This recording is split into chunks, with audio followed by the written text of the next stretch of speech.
প্রচণ্ড ঠান্ডা, মানে হাওয়ায় উঠছে, মানে এই হাওয়া, মানে উত্তরের হাওয়ায় এই অবস্থা।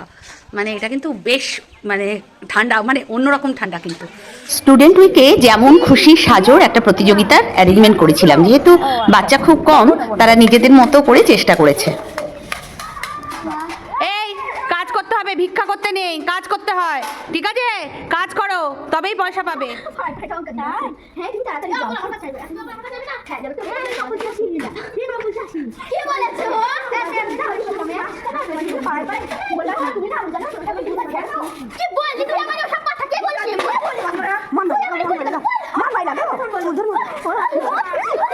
এখানকার বাচ্চারা তো তেমন কিছু নাচ গান শেখে না, তাই নিজেদের মতো করে একটু নাটক করার চেষ্টা করেছে। নাটক হচ্ছে কুটকাচালি বুড়ি।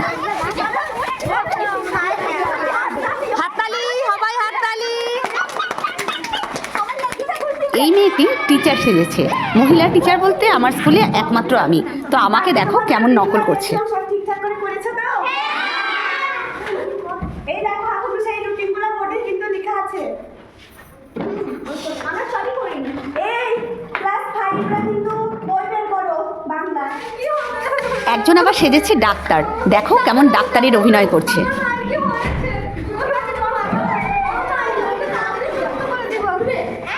নার্সকে ডাকতে হবে।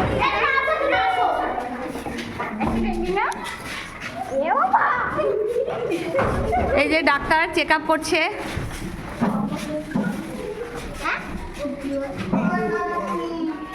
আজকে পারফরমেন্স করেছে। তো দুটো গ্রুপে ভাগ করা হয়েছিল, এক হচ্ছে 5, 6 আর একটা হচ্ছে 7, 8। তো 7, 8 বড়, তাকে আগে আমরা পুরস্কার দিচ্ছি। 7, 8 গ্রুপের সহেলি ঠাকুর মোটামুটি ভালো বলেছে কবিতাটা। জয় গোস্বামীর একটা কবিতা বলেছিল, সেই বেসিসে ওকে প্রাইজ দেওয়া। সবাই একটু হাততালি দাও। ভালো করে পড়াশোনা করবে। আবার 5, 6 গ্রুপে প্রথম হয়েছিল কাজমিরা খাতুন। কাজমিরা কিন্তু ভীষণ একটা অ্যাক্টিভ মেয়ে, খুব ভালো পারফর্ম করে সব কিছুতে। সবাই ওর জন্য একটু হাততালি দাও। পুরস্কার দেওয়া হচ্ছে।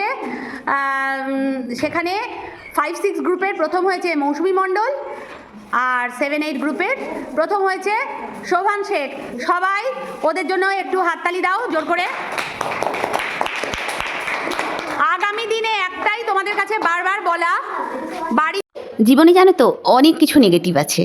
নেগেটিভ মানুষজন, নেগেটিভ চারিপাশ, নেগেটিভ ভাগ্য, এই সব কিছু নেগেটিভের মধ্যে থেকে নিজেকে পজিটিভ রাখাটা ভীষণ চাপের। তো সেক্ষেত্রে যেটুকু পজিটিভ আছে সেটুকু খুঁজে বার করার চেষ্টা করতে হবে।